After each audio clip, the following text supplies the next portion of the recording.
Alright. I wanted to try these.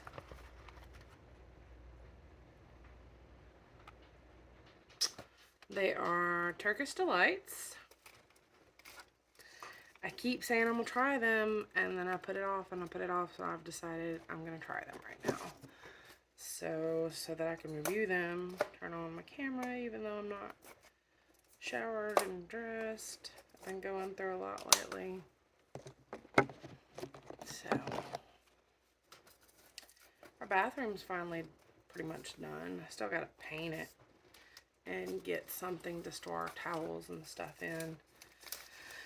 We finally found someone to finish the bathroom. Now we need to work on the kitchen and install the heat for the water. But anyway, so I open it and there's like a little box. It's like powdered sugar.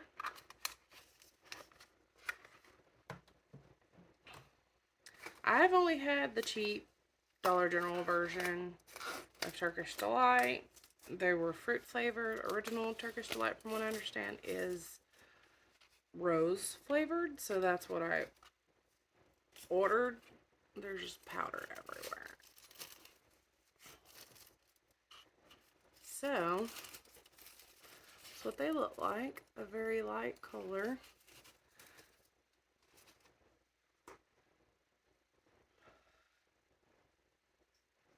Very soft. Squishy like a marshmallow, but a little firmer.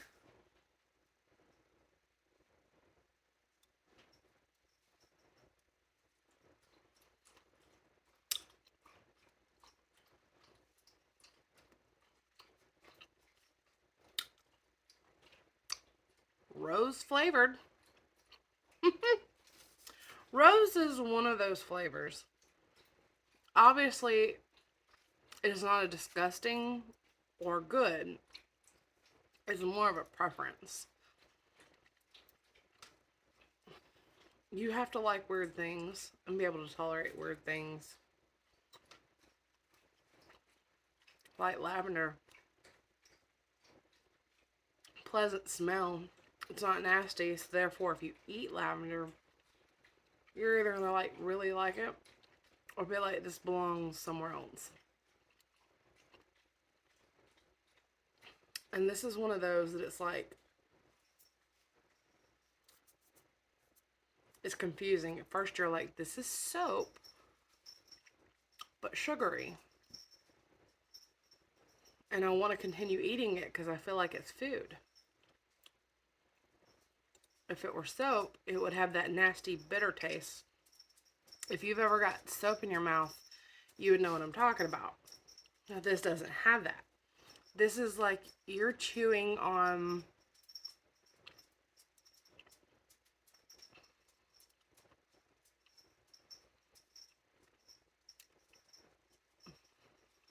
a gummy bear. It has the texture of those dots, the little round candies. Very chewy. It's like chewing on one of those, almost the lemon, how lemon at first is really lemony, but then it just becomes the gelatin.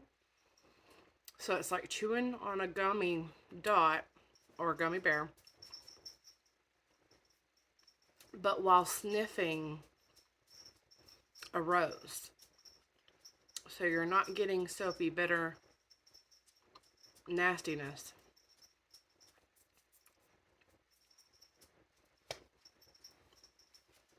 This is a little bit more floral than lavender is. My favorite coffee is lavender. It just really goes with cream and milk and sugar. But this rose,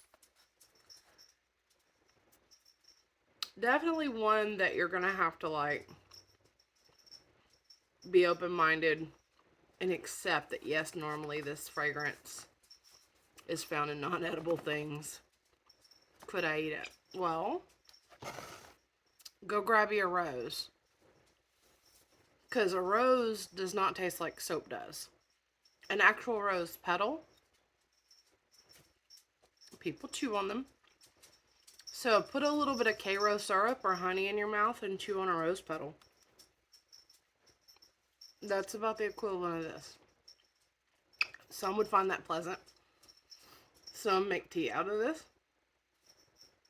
It's so sticky.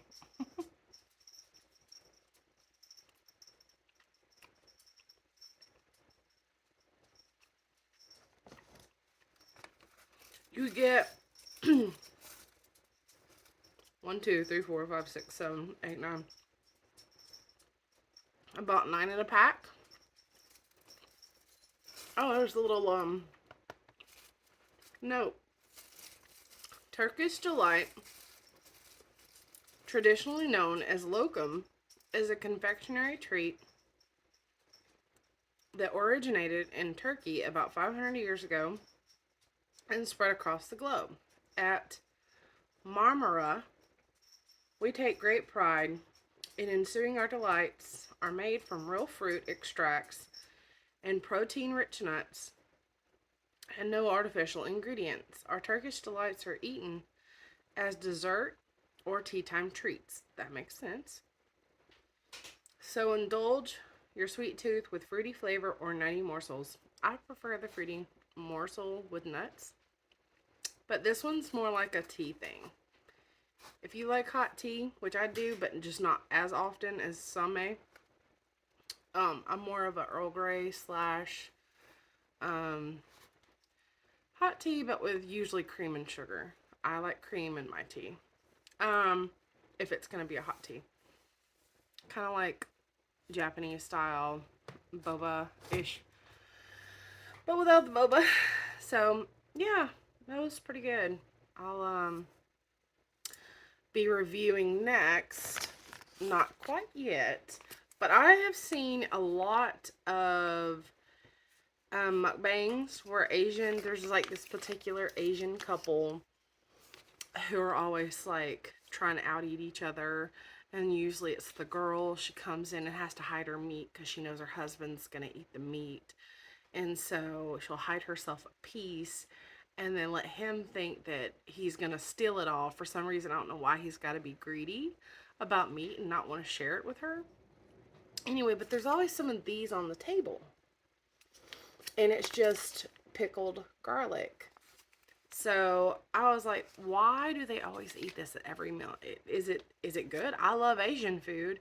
I really love Asian food. So maybe I'll like this. I do love garlic. But sometimes it works out when you really love something.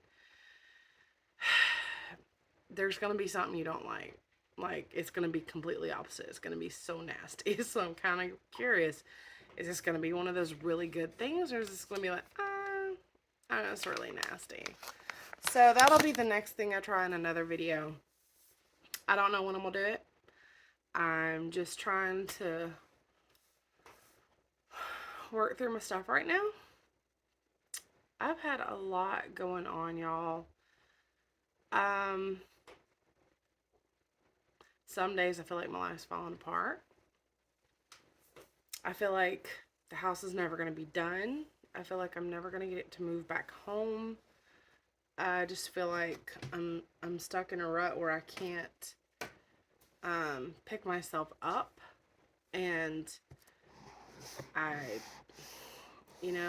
know people battle depression, and I know what causes my depression, and I'm trying to work through that. The triggers of those things. But there's only so much you can do sometimes, especially if your triggers are other, people related, whether it be family, friends. You just kind of have to wait for them also to work through their stuff. So, and then there's always pet stress, and I just had my horror habit. Go to the doctor this morning. That's an update I guess I can share. My bunny, who normally is in this cage, she 2 days ago was just sitting there on the floor, and I I noticed she was kind of leaning to one side, and I was like, okay, but she's pooping normally. Normally, if I haven't seen her in 2 days. Like if she's coming to eat and then hides right back, because we let her free range in the living room a lot. Um, it helps with their stomach. If you ever have a rabbit that has bloat issues, they need exercise, and she's one that will get bloat often if she doesn't exercise frequently. So anyway, she had been down enjoying her freedom, and I thought, normally see her a little bit more than I have lately. So um, then a couple hours later, I saw her finally. And when I saw her, she was leaning, and she happened to move, and she limped. And I was like, so I was worried. My brain immediately goes to worst case scenario. Oh my God, did she break it? Did it get caught in her kennel? Because most people have a tiny rabbit cage, and then they make them sit there all day long. We didn't want to make her sit there all day long, obviously, because she's a pet. They're supposed to get love and exercise, not just stay stuck in this cage. And I thought, why not? Why stop there? Let's also get her a big cage that's meant for dogs. So we do have her a dog kennel, but it does have gaps where normally you should put it on the floor. But I gave her steps that I had to take away right now while her foot's healing. That's my step stool, and she'll jump up on it and then jump in the cage. And that's also a form for her to have exercise. But there has been one time that she was going to jump down, and her tootsie, because their tootsies are long, got stuck in the little thing, and it made her dangle, and I caught her, and I found her. So now we know that if we have to like leave for a couple hours at a time, we'll shut the cage, put her steps up, that way that she can't jump in and out and have an accident. But that apparently I thought I would be around to hear her, and apparently she's had an accident sometime while I was either in bed or ran to the store for a minute. Because like I said, if I'm going to be gone long, I put it up. So it had to have been sometime while I was either mowing the yard or somewhere I can't hear her. And she hurt her tootsie, and I thought she had broke it. And not her foot, because at first I thought she broke it. And then I was like, well, I would feel it in half or dangling, muscle would be the only thing keeping it intact. So then I started stretching to see if it was a muscular thing or if her hip was out of place. And I still couldn't find anything out of place, but she wasn't reacting on that foot. So she did grunt a little bit, so it told me she was hurting, but nobody was open. And I couldn't get anyone to come see us or let us come to them. And that was Saturday, and I called around Houston and Pearland and all these places, and everyone was like, we see rabbits, but not today, and we won't till Monday. Or if I call, they're like, we don't see rabbits. So I was like, my baby's over here hurt, and I don't know what to do. And there was one place nearby that used to see rabbits or 24-hour care, but they no longer do 24-hour care. So I have to wait till Monday. So,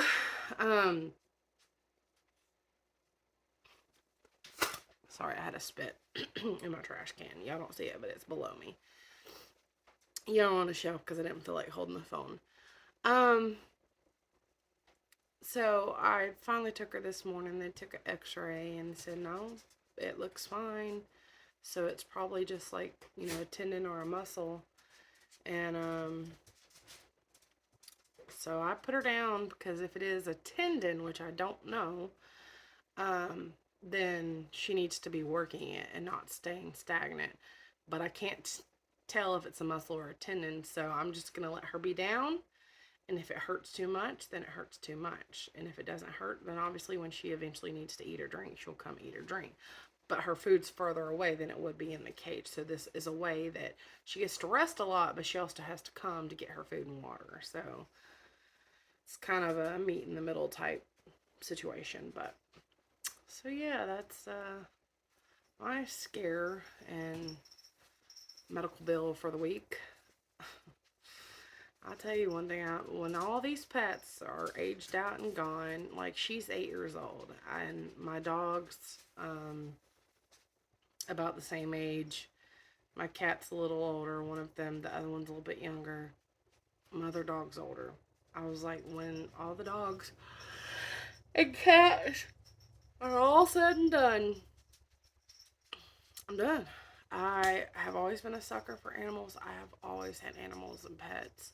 I've never taken a break, and I realize that I love animals so much that it stresses me out worrying about them, and I need a break from stress. And I finally have recognized that I've had enough pets to last me a lifetime. And so once all my pets are gone, I'm going to eventually just travel for a while, maybe. Um, Build maybe my dream home. I hope I get to do that. I have some plans, but also I just won't get another pet unless it's like an elderly pet. That's the future plan. Like, I will not adopt again unless it's an old pet who's got like 1 to 2 years to live left. Because I feel like, A, I don't want to contribute towards breeding of animals. There are so many animals that go unloved and dumped on the side of the road because someone adopted it and then they can't afford it. So it just winds back up either at the SPCA or it gets hit by a car because there's just too much animals in the SPCA that people can't take them. They reject you from bringing them. So then you're forced to go dump them because you're too immature to go ask family to let you keep them for a while till you figure your stuff out.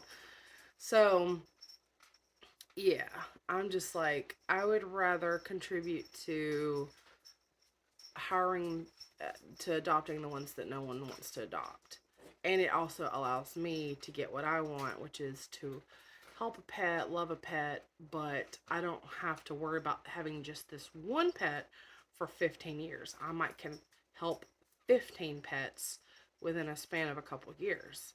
Because if they're all, old enough to where they're only going to live a year or two, that lets me help multiple pets. So I think I'm open up to that.